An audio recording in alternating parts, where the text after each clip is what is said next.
Baruch Epstein says in Parashat Bechukotai, chapter 26, verse 17, says different levels of punishment, Hashem Yerachem, that Hashem tells us if we don't listen to Him, what we get.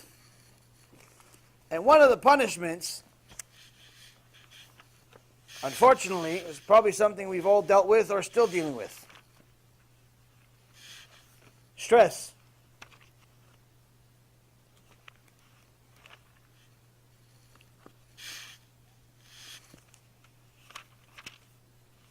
But not normal stress. Stress where we feel like we're like under attack.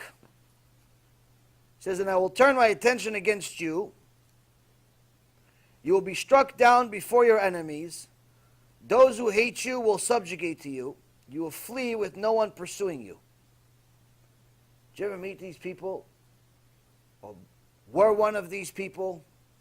We felt like everyone's against you. You're in an office and everyone hates you. No one actually told you they hate you, but you feel like they hate you. Or you're in a neighborhood. No one ever said anything to you, but you feel like you're not welcome. And not only you're not welcome, but everyone wants you to fail. Everyone's rooting against you. Maybe there's a conspiracy after you.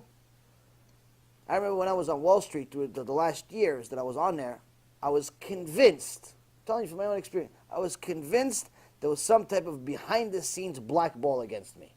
How could it be that everything that I was doing was going wrong all of a sudden? For years it went right. How all of a sudden it's going wrong? For years, everything's right. All of a sudden, everything's wrong. All of a sudden, everyone's disappearing. All the contacts, just craziness. I was convinced. Only thing is, I was right. It just wasn't coming from Wall Street. So Hashem Yitbarach says, you will flee, but no one is pursuing you. Meaning you're running away. And usually if you run away, it's because somebody's chasing you. He says, no, but no one's actually chasing you. You're running away from nothing. You're running away from your own mind. You think that someone's chasing you. No one's chasing you. What's causing this? What's causing this feeling? All the sins you made. All the demons you created. All the problems you created for yourself, that's what's chasing you. Now, in Kohelet, Ecclesiastes, it says, V'elokim yivakesh et hanirdaf. Hashem helps the person that's chased. If someone is chased, if someone is the victim, Hashem helps them. Hashem helps the underdog. Someone is chased by people, Hashem helps them. So Baruch Epstein says, what's the chidush? In Parashat Bechukotai it says the opposite of what Ecclesiastes say. Ecclesiastes says, if you're being chased, Hashem will help you. Parashat Bechukotai says, no one's chasing you, but you're running away. So why isn't Hashem helping you? So Baruch Epstein says, the real punishment is that Hashem makes you feel alone. The real punishment is that, yes, no one is chasing you, but you feel like you're the victim, you feel like something is wrong, because your neshama realizes that Hashem is hiding from you. Hashem makes you feel alone.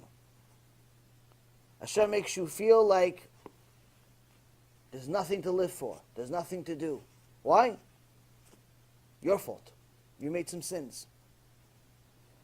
So now, a lot of these people that we're upset about, that are Mechalel Shabbat, that are still Christian, that are doing all these different things, and we want to rebuke them, you have to understand that they have this feeling. They have this feeling of emptiness, they have this feeling of being a victim, they have this feeling that everyone's against them, many times. Because Hashem is not with them, many times.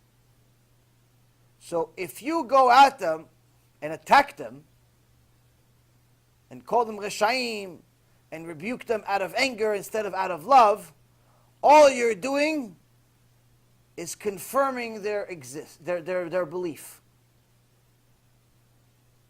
If you're going at them and yelling at them and screaming at them out of anger, not because you love them, not you're passionate and you love them and I love you and I really want you the best for you, and listen, I know I'm passionate, I know my voice is loud a little time, but I love you.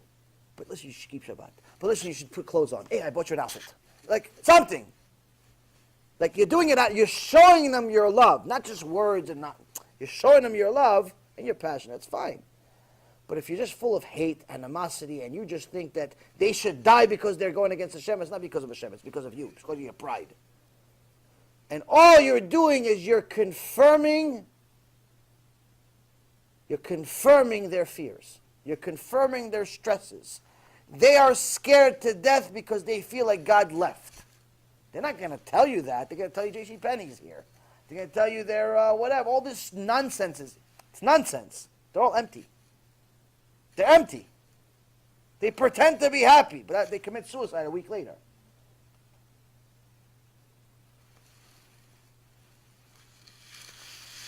Sometimes they're religious Jews.